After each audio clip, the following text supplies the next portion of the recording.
Hello everyone. So friend, कैसे हैं आप लोग? आशा है आप सब अच्छे होंगे। तो फ्रेंड्स, मैंने कई कमेंट देखे कि भैया आप तो हमेशा बीएमएस वालों के बारे में बात करते हैं, कभी बीएचएमएस वालों के बारे में बात कर लीजिए, कभी इनके बारे में भी सोच लिया कीजिए। तो आज मैं आपके सामने आपकी बात रखने के लिए ये वीडियो बनाने आ गया हूँ। तो आज की इस वीडियो में मैं कंप्लीट डिटेल आपको बताने वाला हूँ बीएचएमएस के बारे में। बीएचएमएस कोर्स क्या होता है, इस कोर्स का क्या ड्यूरेशन होता है, इस कोर्स में एडमिशन लेने के लिए क्या एलिजिबिलिटी है, और साथ ही में हम देखेंगे कि इस कोर्स का पैटर्न, और लास्ट में हम देखेंगे कि इस कोर्स में क्या फ्यूचर स्कोप है। तो आज हम कंप्लीट डिटेल कवर करेंगे बीएचएमएस के बारे में। तो चलिए टाइम को ज्यादा वेस्ट न करते हुए वीडियो में आगे बढ़ते हैं। तो देखो, जब आप नीट की प्रिपरेशन करना चालू करते हैं तो आपका सपना होता है कि मैं एक अच्छे एमबीबीएस कॉलेज में एडमिशन लूं, लेकिन कई समस्या के कारण आपका एमबीबीएस में एडमिशन नहीं हो पाता है। कुछ कट ऑफ बढ़ जाती है या आपकी कुछ पर्सनल समस्या होती है जिस कारण आपका एमबीबीएस में सिलेक्शन नहीं हो पाता है। उसके बाद फिर स्टूडेंट जो होता है वो कई कोर्स की तरफ मूव ऑन करता है। जैसे कि बात करते हैं बीएमएस हो गया, बीएचएमएस हो गया, कई स्टूडेंट जो होते हैं वो बीडीएस को भी प्रेफर करते हैं। तो आज की इस वीडियो में हम बात करने वाले किसके बारे में? बीएचएमएस के बारे में। मैंने बीएमएस के बारे में कंप्लीट वीडियो अपलोड कर रखी है, तो आपको उसका लिंक डिस्क्रिप्शन में मिल जाएगा, आप वहां से जाकर चेक कर सकते हैं। आज की इस वीडियो में हम बीएचएमएस के बारे में बात करेंगे। तो स्टूडेंट, जैसे कि आप सभी को पता है कि कोविड के बाद लोगों में आयुष कोर्स में काफी ज्यादा क्रेज बढ़ा है। जैसे कि बात करते हैं बीएमएस हो गया, बीएचएमएस हो गया, इन कोर्स में काफी ज्यादा क्रेज बढ़ा है और काफी ज्यादा रुझान बढ़ा है। और इस चीज को ध्यान में रखते हुए गवर्नमेंट ने इन कोर्स के लिए एक अलग से डिपार्टमेंट भी बना रखा है, जिसे हम बोलते हैं मिनिस्ट्री ऑफ आयुष। और मिनिस्ट्री ऑफ आयुष में कई कोर्स आते हैं, जैसे कि बात करते हैं बीएमएस जिसमें आयुर्वेद आ जाएगा, बीएचएमएस जिसे हम होम्योपैथी बोलते हैं, बीयूएमएस जिसमें यूनानी, और बीएसएमएस मतलब सिद्धा। ये सारे कोर्स जो होते हैं, और साथ में योगा हो गया, नेचुरोपैथी हो गई, तो ये सारे कोर्स जो होते हैं किसमें आते हैं? आयुष कोर्स में आते हैं। और इन सब के लिए एक अलग से डिपार्टमेंट बना हुआ है जिसे हम बोलते हैं मिनिस्ट्री ऑफ आयुष, जो इन कोर्स को क्या करती है? रेगुलेट करने का काम करती है। तो गाइस, आज की इस वीडियो में हम कंप्लीट डिटेल देखने वाले हैं बीएचएमएस के बारे में। तो सबसे पहले अगर हम बीएचएमएस की फुल फॉर्म की बात करें तो बीएचएमएस का मतलब होता है bachelor of homeopathic medicine and surgery. इस कोर्स के ड्यूरेशन की अगर हम बात करते हैं तो इस कोर्स का जो ड्यूरेशन होता है वो 5.5 ईयर्स का होता है, जिसमें 4.5 ईयर्स की पढ़ाई प्लस 1 ईयर की कंपल्सरी इंटर्नशिप होती है। आई थिंक शायद बीएचएमएस का पैटर्न अभी चेंज हो गया है, तो हालांकि मैं बीएचएमएस का जो पैटर्न चेंज हुआ है इसके रिगार्डिंग एक अलग से वीडियो लेकर आऊंगा, जिसमें मैं बीएचएमएस के सिलेबस के बारे में बात करूंगा, है ना, इसके ड्यूरेशन के बारे में बात करूंगा। तो वहां हम कंप्लीट डिटेल देखेंगे। लेकिन अभी मैं आपको क्या बता रहा हूँ, टॉप कॉलेज के बारे में बता देता हूँ, बीएचएमएस के स्कोप के बारे में बता देता हूँ।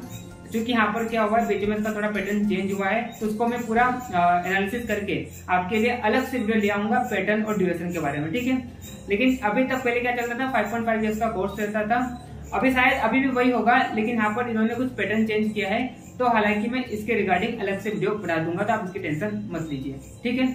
चलिए अब हम आगे बढ़ते हैं। तो अगर हम बात करें कि इंडिया में कौन से टॉप 5 बीएचएमएस के कॉलेजेस हैं, तो सबसे पहला जो नंबर आता है वो आता है किसका? NIH कोलकाता।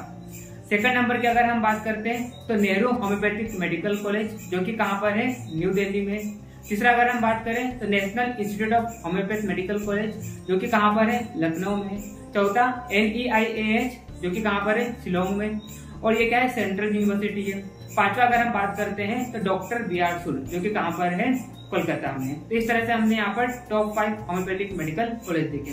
सिलेबस और पैटर्न की अगर हम बात करते हैं तो अलग से मैं इसकी वीडियो बना दूंगा। उसके बाद अगर हम बात करते हैं कि बीएचएमएस के क्या फ्यूचर स्कोप है, तो देखिए, जैसे आपकी बीएचएमएस की डिग्री खत्म होती है तो उसके बाद आप क्या कर सकते हैं? आपका खुद का क्लिनिक सेटअप कर सकते हैं, ठीक है। वहां पर भी अगर देखो, शुरुआत में क्या होता है कि आपको किधर प्राइवेट कॉलेज में काम करना होता है, ताकि आपका क्या बढ़े? नॉलेज बढ़े, एक्सपीरियंस बढ़े।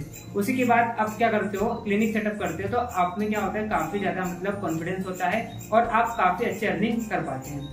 लेकिन अगर आप मान लो पहले से हॉस्पिटल ज्वाइन किए थे, मतलब बीएचएमएस के दौरान ही आपने क्या किया था? प्राइवेट हॉस्पिटल को ज्वाइन कर लिया था, तो यहाँ पर आप क्या कर सकते हैं? डायरेक्ट आप आपका क्लिनिक सेटअप कर सकते हैं। तो पहली चीज तो ये होती है। सेकंड, कई स्टूडेंट्स क्या करते हैं?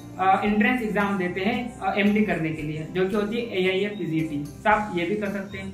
तीसरा, कई स्टूडेंट PhD करते हैं। ये PhD करने के बाद आप क्या बन सकते हैं? प्रोफेसर बन सकते हैं गवर्नमेंट या प्राइवेट कॉलेज में, लेक्चरर बन सकते हैं, ठीक है।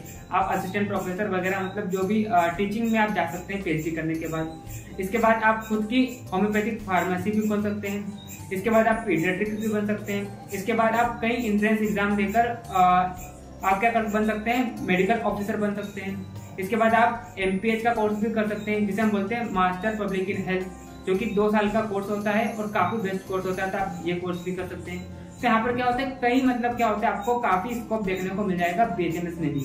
और अगर हम बात करें अर्निंग की, तो देखो मैं हमेशा से बोलता हूँ कि अर्निंग जो होती है किसी कोर्स पर डिपेंड नहीं करती है, वो तो आप पर डिपेंड करती है, आपकी नॉलेज पर डिपेंड करता है।